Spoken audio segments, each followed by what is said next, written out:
Meus irmãos, eu quero abraçar a todos na graça e a paz do Senhor Jesus Cristo e louvá-lo pela oportunidade que nós temos de mais uma vez, ainda que com temor e tremor, assumir essa tribuna para mais uma vez compartilhar algo da palavra de Deus à igreja do Senhor, que se reúne sempre nesta casa para este fim. Há algum tempo atrás, e eu penso que bastante tempo, eu abordei com os amados um assunto na carta aos Filipenses. Prometi voltar a esse tema, falando das possibilidades que nós temos em Cristo Jesus. Anunciei naquela longa introdução, às 5, mas não conseguimos ir aos finalmente. Gostaria de retomar esse assunto para nossa meditação hoje, pois a gente vem à casa do Senhor todos os dias para nos sentarmos, quedarmos aos pés de Cristo e abrirmos o Evangelho que nós temos em mãos, estudá-lo, pois ele é o instrumento que o Espírito Santo utiliza para ir forjando em nós a nova natureza santa de Deus, não é? E então, vamos à carta de Paulo aos Filipenses. Não vou retornar muito lá aos pré-legômenos, senão a gente nunca chega aos pós-legômenos. E eu já sou um pouco prolixo, os senhores sabem, os irmãos sabem. Eu quero retomar aqui Filipenses 2, a partir do versículo de número 12, para a gente então pensar um pouco nisto aqui.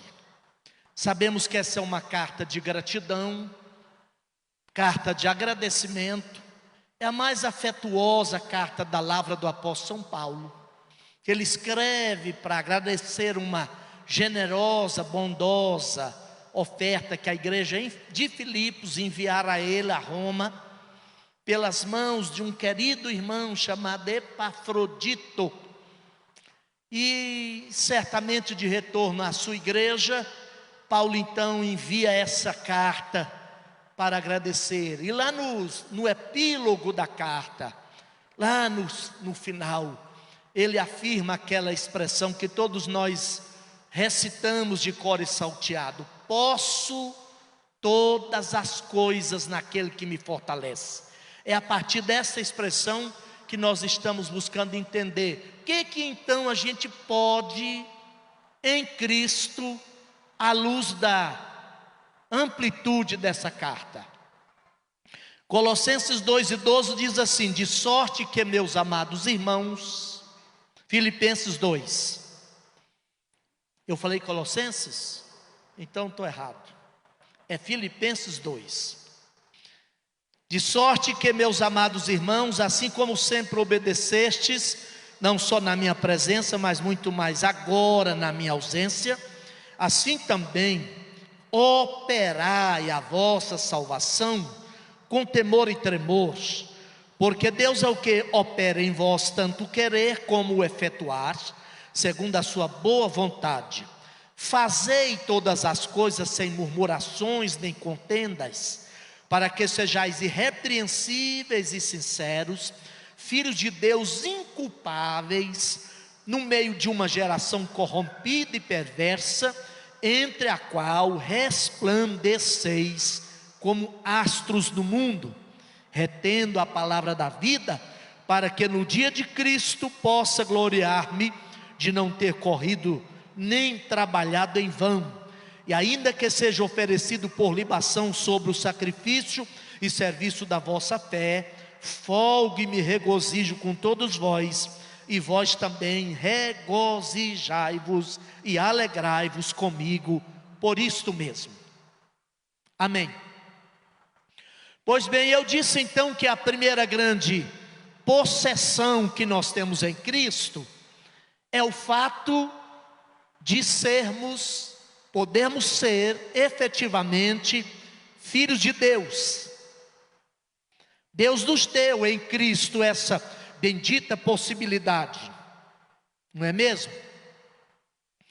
E ele vai dizer que nesta carta,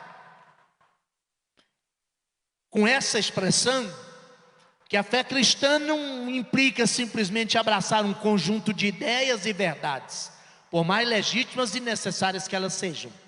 A vida cristã também, ela envolve conduta e caráter conforme e de acordo com a natureza de Deus, pois que agora somos filhos de Deus.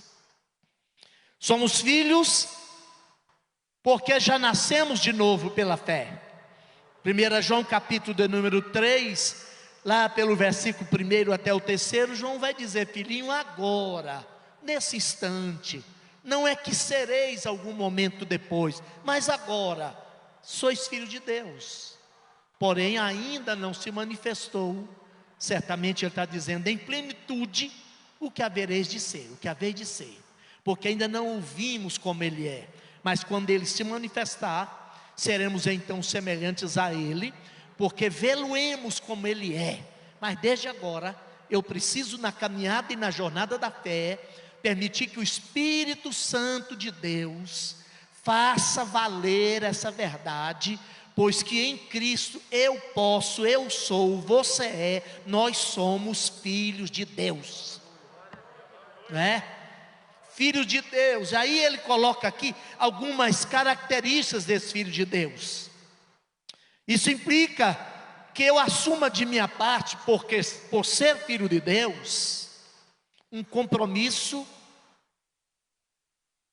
de caminhar pela vida cristã, ser membro da colônia de peregrinos que está em demanda dos céus, me comportando tal qual a natureza inerente que agora tenho em Cristo, com uma responsabilidade pessoal. É o que Paulo começa dizendo ali, que eles, esses crentes de Filipos, já obedeciam a ele quando ele estava por lá, mas também agora, na ausência, também obedecia a palavra do Senhor. Quem é filho, em qualquer situação, em qualquer lugar, em qualquer circunstância, sua natureza, seu DNA, seus genes e tudo que ele tem, vai refletir a natureza do Pai, não é mesmo? E eu acho isso importante, aliás, sobretudo necessário, porque em Cristo Jesus, agora nascido de novo, eu não vivo sem regras, sem leis. Porque eu disse que essa nova vida em Cristo não é apenas um abraçar de ideias, encher a cabeça de postulados teológicos e até doutrinários legítimos, mas é permitir que na prática o Espírito Santo vá forjando em nós essa nova natureza de Deus em Cristo. E esse Espírito, diz Paulo aos Romanos 8, que ele mesmo testifica aqui dentro que a gente é filho de Deus. E a lei que agora me orienta é a lei da nova vida que eu recebi de Cristo Jesus. É verdade que a antiga natureza pecaminosa, ela não obedecia lei nenhuma, mas agora a nossa nova natureza em Cristo, ela precisa apenas dessa lei de Cristo operando aqui dentro, não é? O cristão não precisa de policiamento. E eu não vou necessariamente ceder ao hábito do pecado de uma vida desregrada, não porque não esteja sendo visto por alguém, não, é porque a natureza de Cristo está implantada aqui. E aí, como filho de Deus, isso envolve obedecer com alegria a essa nova lei implantada na nossa vida. E a comunidade da fé, aqui eu pertenço como filho de Deus, você pertence como filho de Deus, deve ser constituída então de pessoas regeneradas e que reúnam essas qualidades aqui, que sejam irrepreensíveis e sinceros. É claro que nós não somos projetos acabados, nós ainda não chegamos lá, mas se eu estou entendendo que esse é um seminário de crescimento espiritual, e eu estou há anos caminhando na fé, buscando crescer em Cristo, eu não posso, hoje, nos meus dias atuais, irmão Wagner, ser passível de estar permanentemente sendo repreendido por questões corriqueiras de comportamento, como eu estava no passado. Eu cresci, eu preciso ter crescido, não é? Eu inoculei, eu introjetei, eu internalizei essas verdades de Deus, que agora laboram aqui dentro de mim a força espiritual que eu preciso, opera aqui dentro de mim a força espiritual que eu preciso para ir vencendo a minha velha natureza. Eu preciso de ser não apenas irrepreensível e sincero, filho de Deus sem mácula. Sem mácula. O crente se torna filho de Deus pela regeneração, eu já disse, mas só evidencia, só comprova essa sua filiação se ele de fato perseguir a santificação. Não é? O que me faz filho de Deus? Que me torna, em termos de força causadora, que me torna filho de Deus? É regeneração. Mas o que evidencia, comprova que de fato eu sou filho, é se eu estou dia a dia perseguindo esse operar da salvação que eu já tenho em Cristo Jesus, efetuado por Deus, evidentemente, por Ele é quem opera em nós, tanto querer quanto realizar, o efetuar, mas isso precisa ser evidenciado na minha vida, amém? Bendito seja o nome do Senhor. Olha, esse filho de Deus também precisa de ter a devida consciência, clara e objetiva consciência, que ele não vai ser retirado do mundo, em termos de ser escapista, alienado, fugitivo da realidade. A verdadeira fé, e é essa fé que eu e você e eu abraçamos, ela não é uma negação da realidade, ela é a capacidade que nós temos da parte de Deus de encarar a realidade tal qual ela se nos apresenta, crendo que Deus é maior, e nós temos agora o Espírito Santo habitando em nós, e nós podemos vencer qualquer situação, se tivermos firmados em Cristo Jesus. Não é uma viagem escapista para algum lugar, para fora da realidade, não. Diz aqui que nós devemos ser filhos de Deus, irrepreensíveis e sinceros, sem mácula, no meio de uma geração corrompida e perversa. E tem outra evidência, uma quarta evidência, é que a gente, em meio a tudo isso, nós devemos ser como astros de Deus, num firmamento escuro e tenebroso. Não é isso mesmo? Alguém disse que enquanto mais densa a noite, mais facilmente se enxergam as estrelas.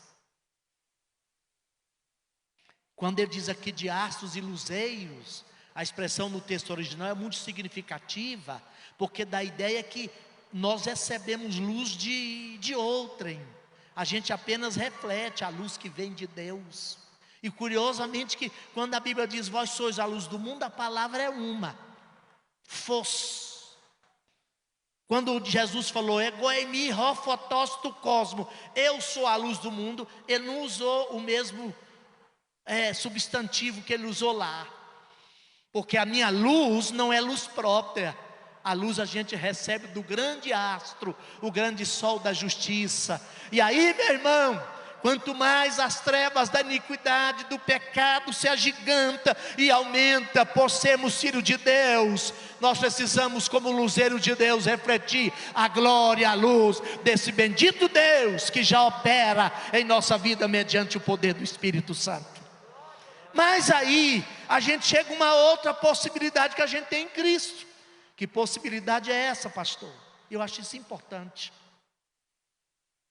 pois é o teor, aliás, é a essência, não apenas o teor, a essência de toda a carta, a possibilidade efetiva de vivermos e alcançarmos e vivermos a plenitude da maturidade cristã. Eis a questão. Eu estou na fé há muitos anos, caminhando com Jesus. Tem dia que melhorzinho, outro dia assim meio capenguinha, mas estou indo com Jesus, sem desistir jamais, olhando o mapa, tomando a bússola. Quando o mar fica revolto, eu lembro da bússola e ela está sempre apontando o porto desejado, o porto final. Aqui na palavra de Deus, a gente vai indo, vai navegando, vai singrando esses mares tenebrosos da existência. E eu vejo ao longo dessa caminhada, que nem todos que começam e até começam satisfatoriamente bem, conseguem alcançar um grau de maturidade, como eu disse há pouco, de ter essa filiação, ou essa natureza pela filiação internalizada na vida.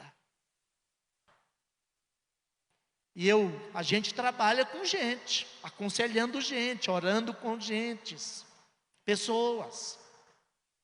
Quantas pessoas ligam, participam de grupos que a gente às vezes está lá como um dos participantes, vem aqui na nossa sala, no gabinete, e tem profundas e terríveis dúvidas quanto à certeza da salvação. Em algum momento falta a essas pessoas uma convicção, José Fernandes, mais profunda, de perdão. Pessoas que vivem permanentemente esmagadas sobre o terrível fardo da culpa, porque ainda não se apropriaram pela fé dessa bênção chamada filiação. E se não nasceu de novo conforme a natureza de Cristo, não pode evidentemente crescer e amadurecer de acordo com e tal qual a natureza dele, não é? A gente não pode esperar, se eu plantei um grão de feijão, que ele se desenvolva numa cana de milho e produza milho. Eu não posso esperar colher manga se eu plantei limão. Estava lendo e estudando ultimamente, mais uma vez, o Sermão da Montanha. É o texto mais visceral do ministério de Jesus. Estudando para auxiliar alguém que me fez algumas perguntas. Ele se define como um amigo da fé e acha bonito a igreja, mas ele não quer se envolver, ele não quer. Eu não dou conta de ser crente. Você não dá, eu também não dou. Ele é leitor da Bíblia, mas abre o Sermão da Montanha e diz: olha, eu jamais conseguirei chegar a esse nível aqui. Eu falei: eu também não. O Sermão da Montanha é para quem nasceu de novo. Só há possibilidade de chegar a um desenvolvimento mínimo da vida cristã quem efetivamente é cristão e, portanto, tenha nascido de novo. Amém? E aí nós temos em Deus essa possibilidade,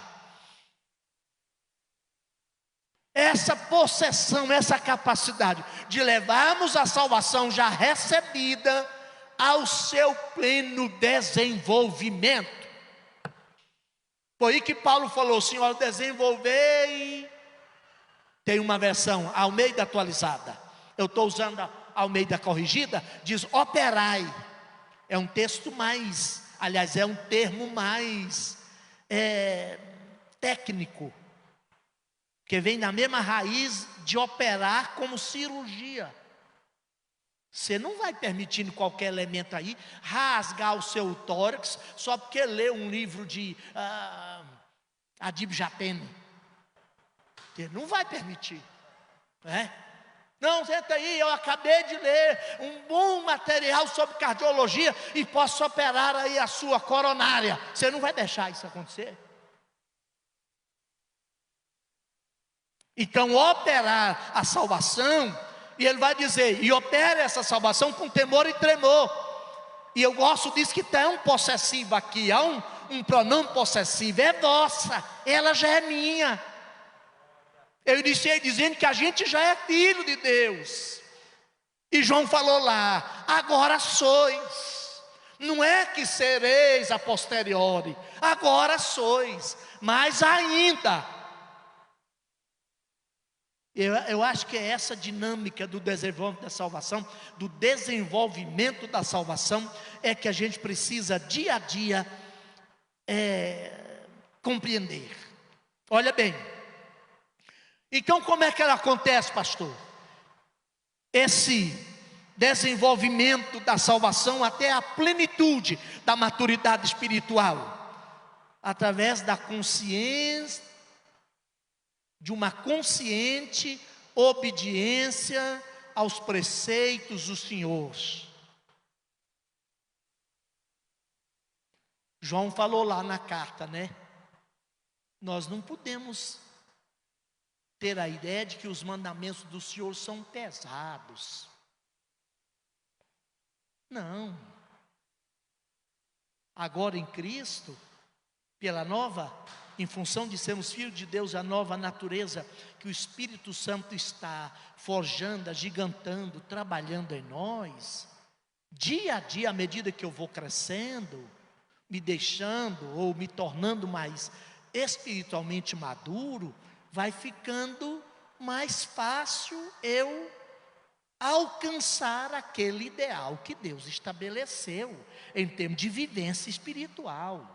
Uma criança não pode, não deve, inclusive, ser cobrada na mesma dimensão de um adulto, porque naquele estágio ela não está à altura de corresponder a exigências que o adulto deveria, em função de ser adulto, estar pronto para corresponder. Na fé é a mesma coisa. Então não há essa coisa de que agora em Cristo a gente vai viver uma vida espiritual assim carregada. Crentes que tem sempre uma cara, já viu falar da ordem dos trapistas, uma ordem católica francesa, sempre com cara de sofredor. Todo dia se encontrei, ele falou: pelo amor de Deus, não, irmão, essa é a carta da alegria. Tem lutas, tem provas, mas a alegria do Senhor bate aqui no nosso coração. O Rei mora aqui, o Espírito Santo agiganta em nossa vida, o gozo do Espírito Santo. E a Neemias, o escritor falou lá em Neemias que a alegria do Senhor é a nossa força.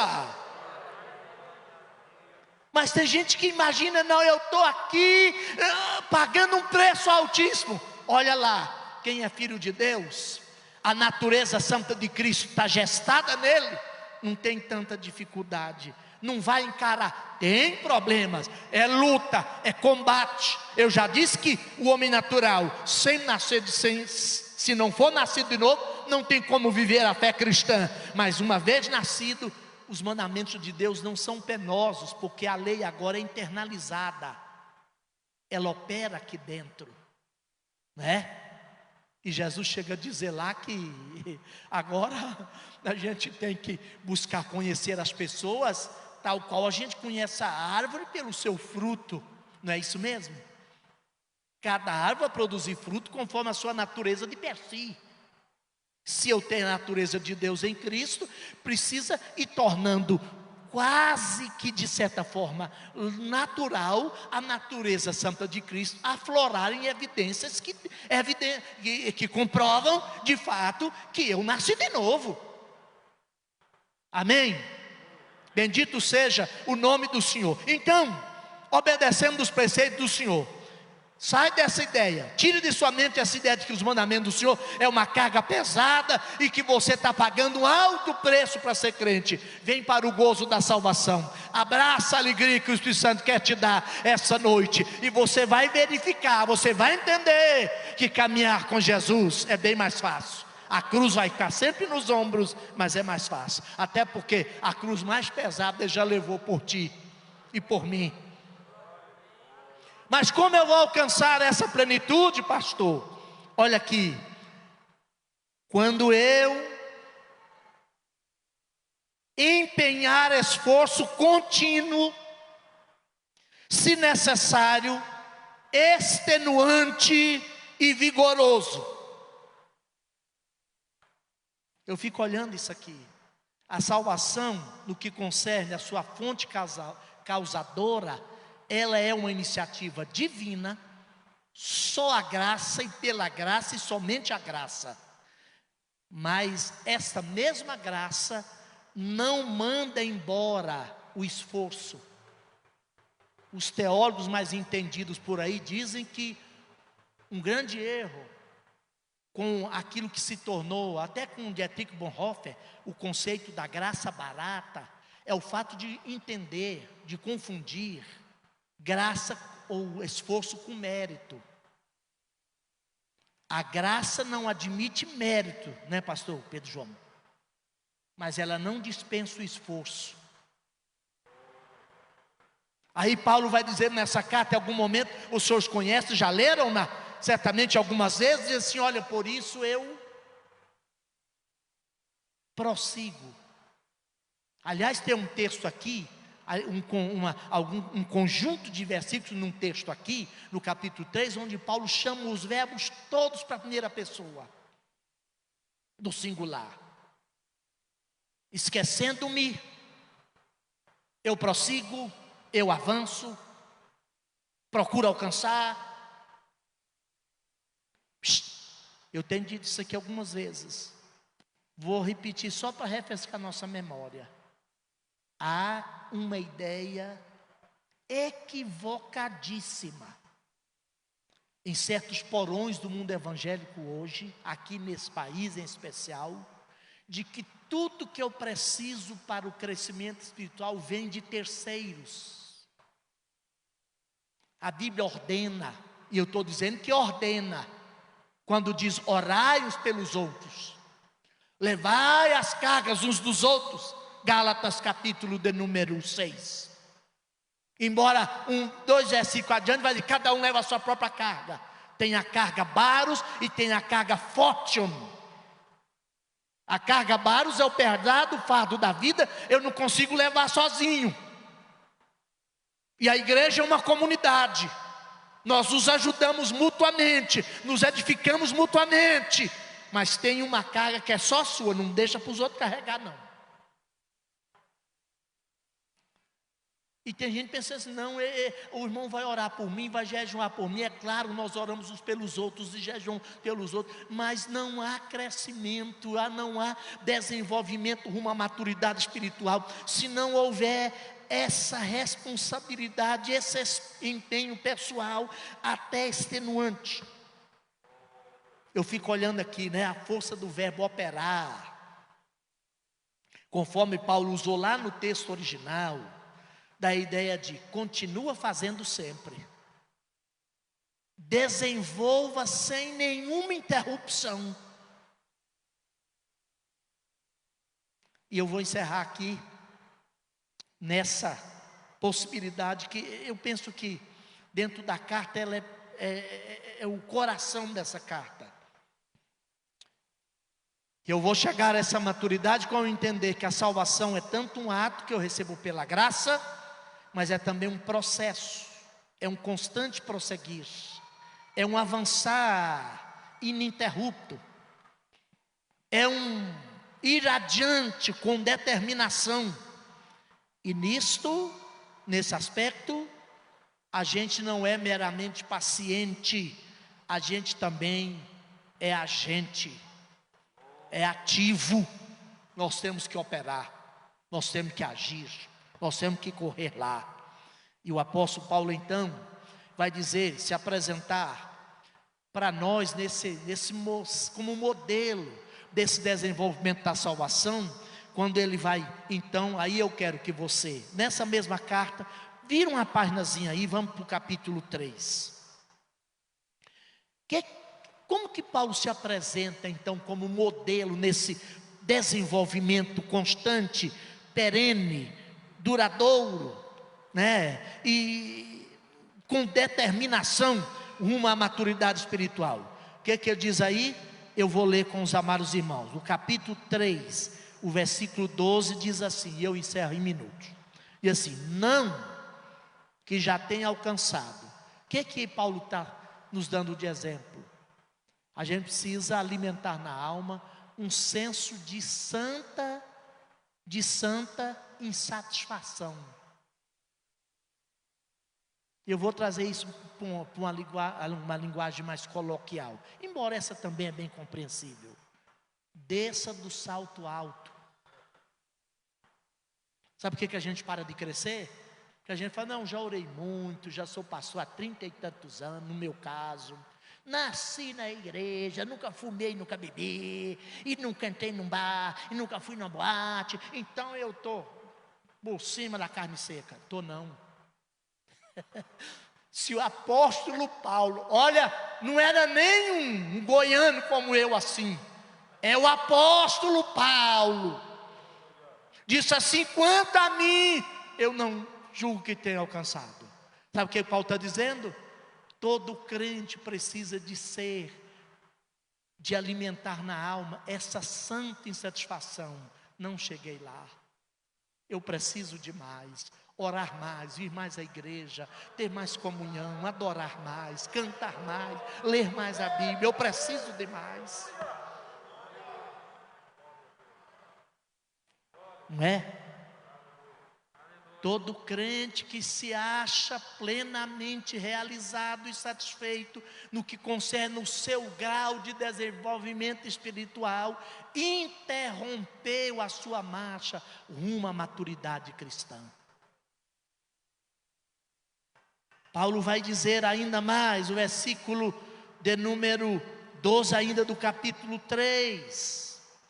Mas eu prossigo para alcançar aquilo para o que fui também preso por Cristo Jesus. O que ele está dizendo?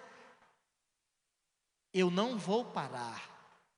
Como modelo, Paulo está dizendo, gente, vamos comigo, vamos prosseguir. Vamos continuar avançando. O 13 ele vai dizer, quanto a mim, não julgo, a mesma ideia lá do início do versículo 12. Que o haja alcançado, mas uma coisa eu faço, esquecendo-me das coisas que para trás ficam. Olha como é que ele coloca o verbo. Esqueço eu. Eu memi comigo, né? Esquecendo-me. Fiquem em pé, todos vocês. Sabe o que Paulo está dizendo? Só há desenvolvimento espiritual quando a gente aprende a relacionar-se com inteligência com o nosso passado. Tem muito crente aprisionado no seu ontem. Do passado, eu só trago as lições. E eu lembro como hoje aqui, era o pastor Oswaldo Silva. Passou lá em Piranhas. Foi logo ali, senão vai achar que eu sou velho demais. Ele levou lá, pastor Oides, bispo Oides, pastor Bonifácio Rodrigues Junqueira, que à época dirigia em Umas, para uma campanha evangélica, uma campanha de avivamento. Julho de 1979. E naquela campanha, eu fui revestido de poder, e falei línguas estranhas, e falo até hoje, embora assim mais intimamente. Aquela foi uma experiência extraordinária na minha vida, mas eu não estou dependendo mais dela. De lá para cá, Deus já me deu algo muito melhor. Claro que começou lá. E eu não vou tirar todo o valor daquela experiência. Ela foi digna, ela foi extraordinária, foi bendita. E eu sempre lembro daquele glorioso e bendito dia na minha vida. Mas eu não posso ficar preso lá. Sabe o que eu encerro dizendo? Não permita que o seu passado se torne o seu cárcere. Você já viu gente que além de viver só no passado e só relembra do passado negativo? O que é que o Espírito Santo está dizendo aqui? Vamos alcançar o melhor de Deus para a sua vida, ainda está por acontecer. É claro que a grande bênção foi o Cristo ter vindo até nós, mas estou falando pessoalmente, individualmente, para mim, o melhor que Deus tem para mim ainda não aconteceu, eu estou caminhando para lá. Mas eu preciso esquecer de alguma coisa. Tem gente que não esquece. Paulo falou, esquecendo-me das coisas que para trás. Deixa ficar para trás, irmão. E aí ele vai dizer o outro verbo. 2 verbos no gerúndio aqui. Ele não apenas avançou o momento e parou, que ele disse lá, eu prossigo. O desenvolvimento da salvação não é algo estanque, não é feito de pacote, é feito de jornada. Eu iniciei minha fala dizendo que eu estou caminhando com Cristo. Algum dia, certos dias da vida a gente vai mais rápido, outro dia a gente vai mais lentamente. Mas o que importa? O bispo leu conosco aqui na reunião. Aquilo é uma metáfora da vida, né?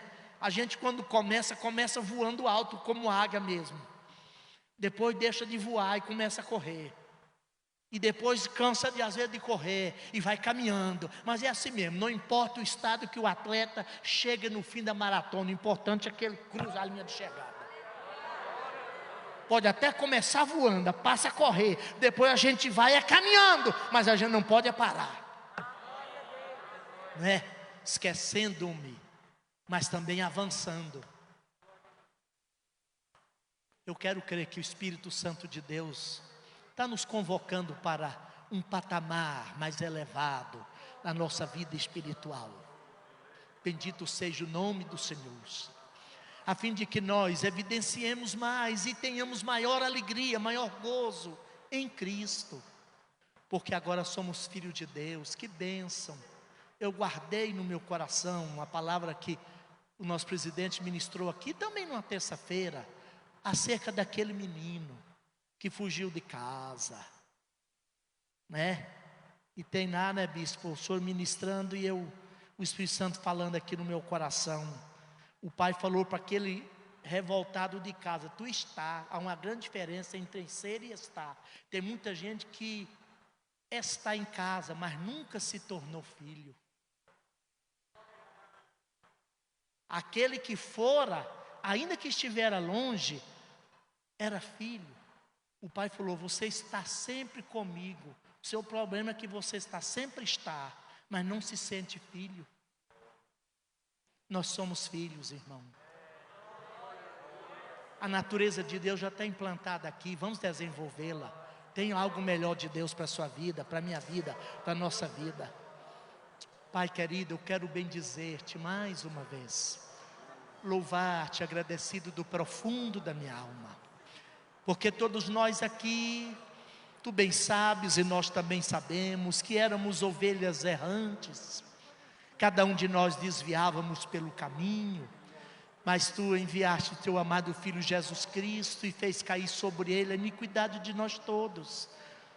Redimiu-nos, comprou-nos, resgatou-nos, purificou-nos, santificou-nos, justificou-nos e trouxe-nos como adotados na família divina, deu-nos novas vestes, calçou os pés com novos sapatos, renovou a aliança conosco e fez festa, e agora a gente está no banquete da alegria e do gozo da salvação.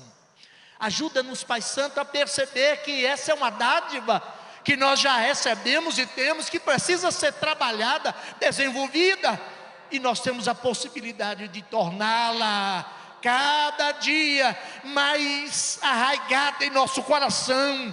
A convicção da salvação pode dia a dia aumentar, a fim de que nós não sejamos esmagados, Pai amado, pelas acusações do maligno, e nem com a força e o peso da culpa, mas que nós sejamos, Pai amado, perdoados, plenamente perdoados, e nos sintamos filhos, abraçados pela graça do amado Pai Celestial. Fica conosco, nós oramos agradecidos em nome de Jesus. Gente, muito obrigado a todos, obrigado ao nosso bispo pela oportunidade, obrigado a todos pela atenção. Chega na sua casa, ainda hoje, se for bom, se você quiser, leia essa carta, são apenas 4 capítulos. Vai dar uns 80 e pouco versículos, dá para ler em 20 minutos.